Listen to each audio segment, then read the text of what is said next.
Aujourd'hui, nous fêtons Saint Norbert.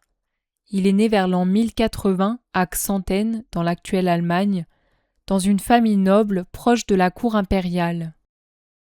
Très jeune, il est confié à la collégiale de Xanten afin d'y recevoir une éducation religieuse. On le destine à une brillante carrière ecclésiastique. Grâce à sa noblesse, Saint Norbert est appelé à la cour de l'empereur Henri V. Il devient chapelain impérial, il mène une vie confortable, davantage tournée vers les honneurs que vers la sainteté. Et sa position de noble clerc l'arrange bien, parce qu'il peut bénéficier des privilèges de sa position. Vers l'année 1115, un événement bouleverse complètement sa vie. Alors qu'il voyage à cheval près de Xanten, un violent orage éclate.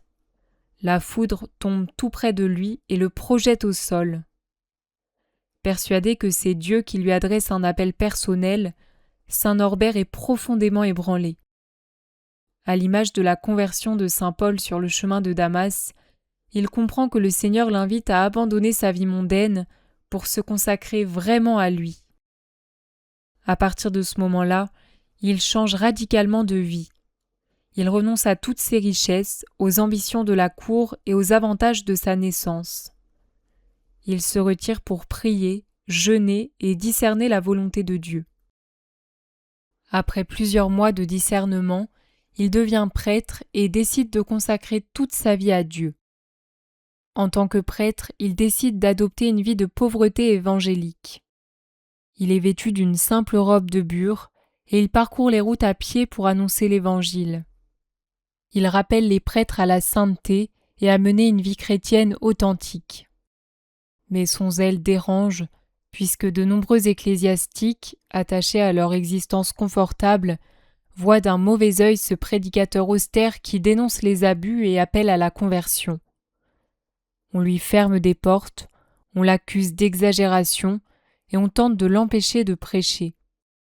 Il est souvent chassé des diocèses, mais il supporte tout avec patience. En 1113, il traverse la France à pied afin de rencontrer le pape Gélas II. Celui-ci reconnaît la sincérité de sa mission et lui accorde officiellement la permission de poursuivre sa prédication.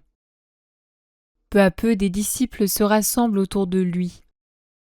L'évêque Barthélemy de Long lui offre alors un lieu isolé dans une vallée boisée appelée Prémontré. En 1120, Saint Norbert fonde une nouvelle communauté religieuse, l'ordre des chanoines réguliers de Prémontré.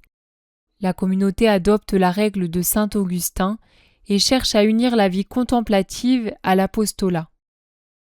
Les débuts sont extrêmement difficiles, puisque le terrain est marécageux, les frères sont très pauvres et donc il n'y a pas encore de bâtiments. Les premiers religieux doivent eux-mêmes défricher les terres, construire les bâtiments et assurer leur subsistance.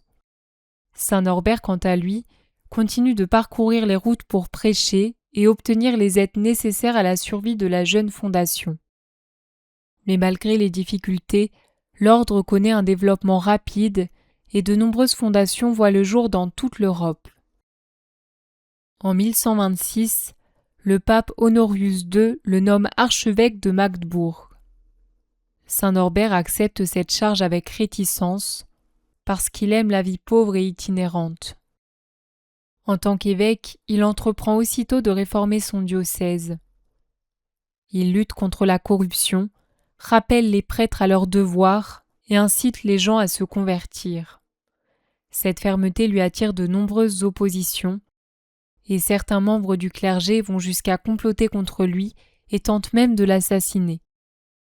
Mais malgré tout, Saint Norbert demeure fidèle à sa mission. En 1130, un grave conflit éclate dans l'Église. 2 papes sont élus simultanément. Saint Norbert se range immédiatement du côté du pape légitime Innocent II contre l'antipape Anaclet II. Avec Saint Bernard de Clairvaux, il devient l'un des principaux soutiens du pape. Plus les années passent et plus la santé de Saint Norbert décline. Épuisé, il meurt le 6 juin 1134 à Magdebourg. Saint Norbert en ce jour prie pour nous. nous te confions tout particulièrement les prêtres, qu'ils puissent accomplir leur ministère de manière conforme à ce que demande le Christ. Aide-les à se détacher de ce qui est humain et matériel pour être tout entier consacrés à Dieu et aux âmes. Saint Norbert, avec toi nous prions la Vierge Marie pour nos prêtres. Je vous salue Marie, pleine de grâce. Le Seigneur est avec vous.